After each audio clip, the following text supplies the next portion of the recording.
Hey everyone, welcome back to the Google Ads Strategy Hub. I'm your host, Sarah Stemen, and today we're talking about the question I still get all the time in my coaching business, and that is, how can I increase my click-through rate in Google Ads? Now, before we jump in, I want to make something really crystal clear. CTR is not the ultimate goal. It's not your North Star metric. Just because a click-through rate is high does not automatically mean you win Google Ads. Sometimes it just means that you got more clicks from the wrong people. We are against that on this channel if you watch any of my videos, but there are absolutely times when increasing your click-through rate makes perfect sense. Like when you know you have a killer landing page, your offer's strong, and you just need more qualified eyeballs to be getting to your landing page. So let's talk about what you can do to get your click-through rate up without falling into the clickbait trap.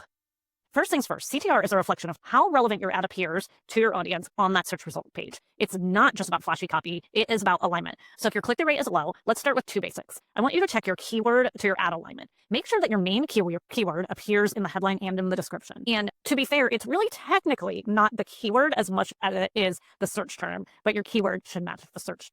And you want to make sure that you get that into your headline and description. It is a very simple fix. It helps your ad show up for the right search intent. And I've talked about it before on the channel, but it's psychological. If you type in red shoe and you see red shoe as a searcher, that just feels good. It feels like, man, this person knows me. The ad says exactly what I want.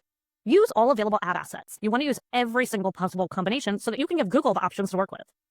Don't skimp on assets. I cannot count the number of times I'll audit an account and they'll just have used 5 of the headlines and the descriptions. And you want to think about like CTR is sort of a relevance report card. If you're well below your expected range, it might mean that your ad isn't matching to what users actually want to see. Another tip, rate for curiosity, not for clicks. So let's talk about ad copy. This is where most people either shine or they lose trust. And I have never really considered myself, truthfully, to be an amazing ad copywriter. I've had teams of people to help write the ads. It's something that I've had to learn over time, working with the best of the best. Coming from large agency background, I would have many times copywriters write all my ad copy and my jaw would be on the floor. I've had to learn from them. But really the key is that you do not need clickbait. You don't need something like, you won't believe this, or this is the one offer everyone's switching to. Instead, I want you to wait for curiosity and clarity. Address the what and the why. For example, compare the top HVAC systems before you buy. It's not sensational, but it's relevant and it's curiosity driven. It's also empowering the user. Compare before you buy. You also can use numbers and specifics. So see 3 ways to cut marketing costs without cutting ROI. Numbers give sense of substance to people searching. So people love to know what they're getting. Mirror the searcher's intent. If someone searches affordable landscaping service, your ad should reflect affordability and service quality, not just one or the other.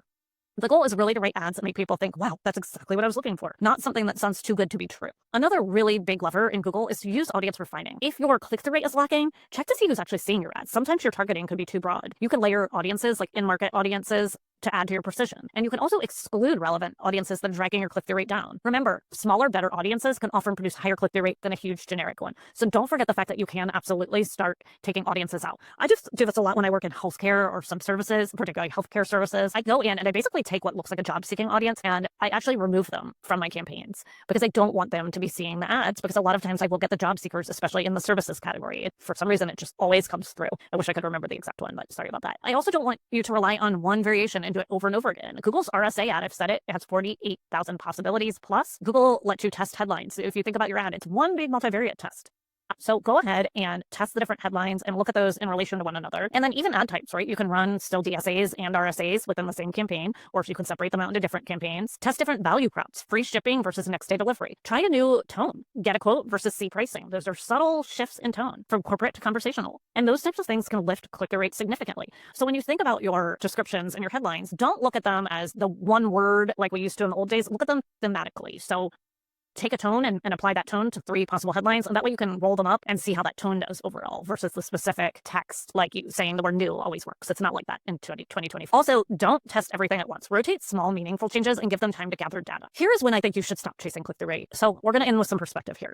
A high click-through rate doesn't pay your bills, conversion dues do. If your click-through rate is rising and your conversion rate drops, you've probably gone too broad or too exciting in your messaging. Your best click-through rate is the one that aligns with your ideal audience and leads to more qualified conversions, not just more clicks. So the takeaway, boosting your click-through rate isn't gaming the system. It's about winning and writing better, more relevant ads for the right people. If this episode helped you, hit subscribe wherever you're watching and let me know in the comments what click-through rate challenges you're seeing in your own account. Thanks for tuning in to the Google Ads Strategy Hub. I'm Sarah Stemen. I can be found everywhere all over the internet if you Google my name, and I will love to see you in the next episode.